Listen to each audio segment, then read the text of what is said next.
What's up, everybody? So, normally when we talk about missing people, a lot of times it's women, especially been out here in West Virginia and the Mid Ohio Valley. I want to update you on three men who have been found in the month of July out here in our neck of the woods. Now, two of them were found in Wood County, and one was found in Fayette County, West Virginia. The first one was found, let me see here. July 4th, that was on Independence Day, and that was Thomas Vernon Basim. He was 45 from Belpre, Ohio, which was right across the river. And the second one was found July 7th in Fayette County. That was Robert L. Waller.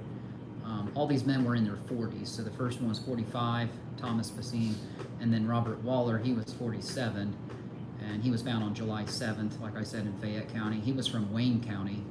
And then the third one, Chad Polen, he was found out here in Wood County in Mountwood Park. And that's got, I thought they said 50,000 acres of hiking and trails and stuff, running trails. And he was 48 years old, Chad Polen was. Now, he was found on July 28th, sometime later in the month. But he was actually the first one missing, so he was missing since June 19th from Canton, Ohio, and his family said that he just kind of disappeared. He ran off or something. There were not really any details in that one, but come to find out, his was probably the biggest case of the three because his car was located in Mountwood Park right next to the volleyball courts. It was a blue, I think it said Honda Accord, if I'm remembering correctly, and it was parked just adjacent to the volleyball courts at Mountwood Park. But the guy's from Canton, Ohio, so why would a guy from Canton, Ohio be all the way down here? Now, the police are saying there's no foul play in this one. And sometimes you see that happen when there are no visible marks on the bodies when they're found, but his was the longest period of time from between when he was missing to when he was found. So he was missing on June 19th. He was found more than a month later on July 28th. Chad Polen was. So, and it wasn't the police that found him. The police, when they found the car, it was noticed there on June 27th. So he was missing June 19th. The car was seen June 27th by the volleyball courts at Mountwood Park.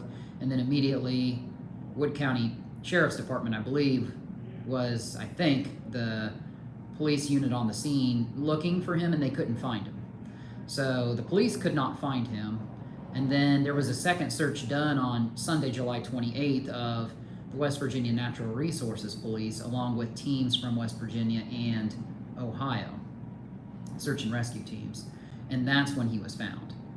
So it was more than a month in this extreme heat. And you mean to tell me that they identified him right away? Like, wow. I mean, normally when you find missing people, missing bodies in that intense heat, I mean, we're talking like 90-degree days. Several days were over 90 degrees or upper 80s. So you would think that body would have decomposed in a month and 9 days. But I don't know, as soon as it was literally that same Sunday, July 28th, or maybe 29th, on that Monday, the news came out and said Chad Polen has been identified. So that seems like a really quick turnaround. You don't normally hear that. Like I said, he was from Canton, Ohio, so I've reached out to his daughter on Facebook. I don't think I've heard back from her yet. I don't know what the details are, but some people have suspicions that maybe somehow the police are involved in this. I mean, they went searching, they couldn't find him. Now, the only way the police could be involved, and hear me out on this, because I know it seems a little bit extreme to just jump to that kind of a conclusion, but the only way they could be involved is if Chad Polen was down here in the county for whatever business he was down here for. We have no idea. I don't know if drugs were involved, if he was dealing. I have no idea at all. It may not have anything to do with drugs. But you got to ask the question, why would a guy from Canton, Ohio, who's living up there, be all the way down here in Wood County, West Virginia at Mountwood Park? Now, Mountwood Park has come up in the Preston Pierce case. We've talked about that on other videos where Preston was dropped back off there and supposedly left there by this Army team or something, Battle Buddy Resource Team. I'm not going to get too much into that, but Mount Wood Park has a lot of areas, and like I said, there's trails, running trails and stuff like that. So it's an expansive area, but this harkens almost back to John DiMarino's case, who came up missing in Parkersburg from Spencer in January of 2019, where he was missing from Parkersburg, Wood County, West Virginia, but his mother's car, was found all the way by Lake Erie. And we've talked about that on other videos. Most of you guys probably know what we're talking about with John DiMarino, but his car was found and he wasn't found. So that's kind of the same thing with Chad Polen here. His car, blue Honda Accord, was found, but then he wasn't found until more than a month later. It makes very little sense. The reason we do jump to the conclusion of possibly police being involved maybe is because of the case of Christopher Schilling, who was also in his 40s. He was 45, out of Marietta, Ohio. And the story on that one, I think December 23rd of 2023, he worked at a bar and a cop happened to pull him over a mile and a half after he got off work and for a DUI.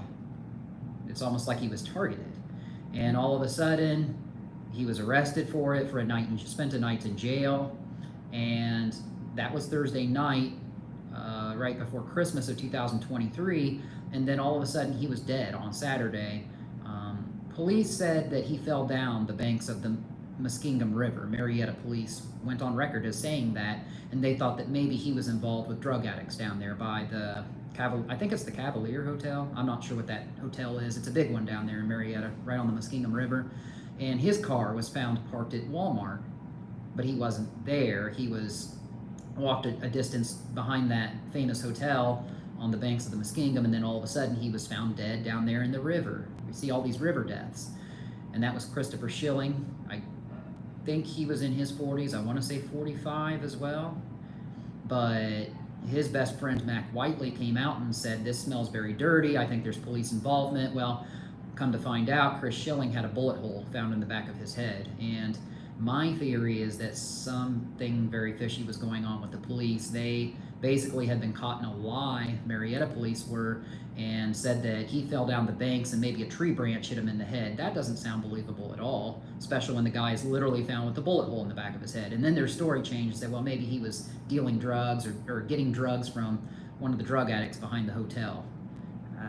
Doesn't sound very good of a story to me. I think that something was going on with that arresting police officer of Chris Schilling right before Christmas there, and I don't know if Chris Schilling found something out or was going to tell. I don't know, but could it be sexual misconduct of some sort? I don't know. It seems very extreme to jump to that conclusion, but there's a reason I bring that up too, and we've been hearing things about that with Parkersburg City cops, and I even have a name on that, but I'm not going to release that. I was told almost 2 years ago, a year and a half ago, by a couple in their 50s who approached me when I was working at Save-A-Lot and said Parkersburg City cop raped the both of them. This was a man and a woman.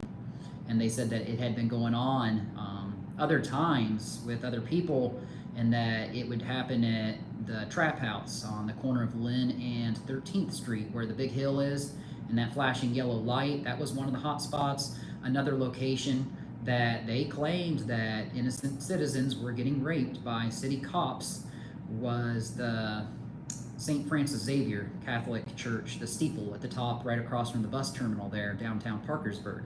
They said that that's a spot that they like to take people to rape them. I'm not making this up. Now, is it true or not? I don't know.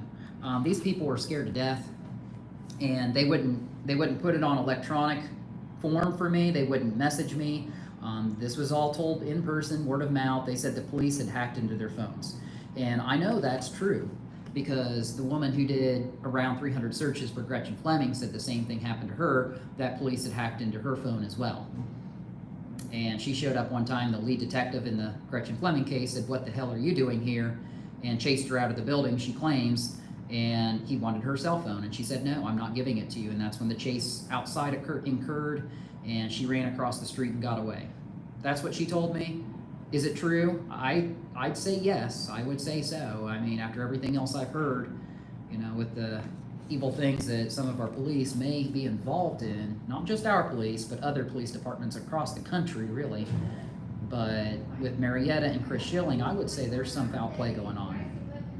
The third guy I haven't talked, well, the second guy I haven't really talked about. He was missing on June 30th. That's the one where I had done a video previously. We smelled a dead body at 5th Street Bridge on the Little Kanawha River in Parkersburg. And that was Thomas Vernon Basim, who was 45 years old. And so you got to understand the location of Parkersburg, right? I did a video on it. I showed you the location for those of you guys who caught that video. It's right there where Southside connects with north end of Parkersburg, okay? As you're going downtown on the Little Kanawha River, right before it meets the Ohio, okay? But we smelled the dead body there, myself and Chaos Girl, when I was taking her to work that Monday morning before July 4th. I think it would have been, that July 4th was a Friday, so backtrack 4 days from that. I think June 30th. That's when he was missing that I know of, when we smelled it. So when you're smelling a dead body, it takes a few days for that smell to really materialize, if that's what we saw. But yeah, so July 4th is when he was found by a company called Kratom. That's by Blennerhassett Island. One of the workers actually saw the body floating over there, but there were 3 guys on a fishing boat who saw the body floating before Blennerhassett Island. So they were at Point Park. So I was at 5th Street Bridge, then you've got Point Park in the middle, and then you've got Blennerhassett Island to the northeast of Parkersburg. And they said they saw a dead body floating right past them. They thought it was a man. They called Parkersburg police out there, and one guy came out on a golf cart with a flashlight and said, I think you're all crazy. I don't think you really saw something. Are you sure? And they said, yes, we're sure. And maybe they thought that the guys were on drugs or something, but they weren't. They actually did see a dead body, and then it came out 2 days later when the worker at Kratom found that body, and that was Thomas Vernon Basim, who was 45. His cousin went out on a Newsbreak article and said that why was this guy around the water, because he didn't even like to swim. What business would he have being on the river? So here we have another river death, and this is another man. So it's weird that we've got this run of men being found dead lately. The third one, I haven't really talked about him much yet. His name was Robert L. Waller. He was 47. He was missing July 3rd. So the day before Basim was found by the Kratom worker north of Parkersburg, this guy was missing, found in Fayette County. So not Wood County, but Fayette County, in a ditch on Route 60 by Charlton Heights, but he's from Wayne County. Now, I don't have any other information on Robert Waller other than his age is 47. He was missing on July 3rd. Who's behind it? I don't know. Are they all related? Probably not, but you never know. Could be. I mean, all missing in 1 month, it does seem very suspicious. And for police to say there's no foul play in Chad Polen, but he's identified in 1 day, that body should have been bloated and decomposed. I mean, I understand you can identify from clothing, but we were never told what clothes he was wearing. To my knowledge, it wasn't really known. So there you have it. Those are the 3 men who have been missing, murdered, and found. We think murdered, but police are saying no foul play, and 2 of the deaths. They're saying Thomas Basim just drowned. I don't know. I don't believe it, but anyway, I mean, he may have died from drowning, but I think that somebody probably, there was foul play, and somebody probably murdered the guy. What are his connections? We don't know. So we're kind of depending and leaning on the community here to try to find out some information on this. We don't know. We've got a couple people looking into it, but you know, I work 4 jobs, so I can only do so much. But anyway, that's all I got. Thanks for tuning in as always. We will keep you updated if we hear anything. There is one more thing. Somebody's reached out to me and said they found human hair out at a place I've done a video before. What's it called? Oh my gosh, I'm getting old, my memory.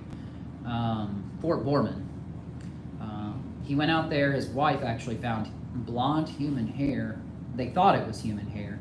He went back out there and showed me the pictures, and it looks like it. He called 2 Parkersburg cops. They were kind of scared to go out there. They said they don't want to go out without backup, which I understand. That's standard protocol, but never heard any more about it. I don't think they ever went to really check up on it. So, And I haven't either.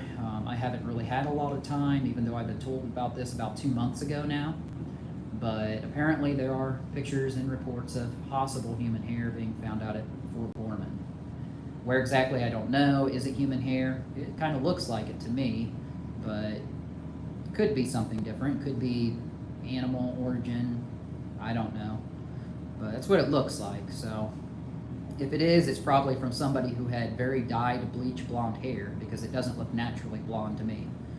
So anyway, that's all I got. Thanks for tuning in. We'll keep you updated, and that's all I got for now. Until later. Until next time, Godspeed, everybody.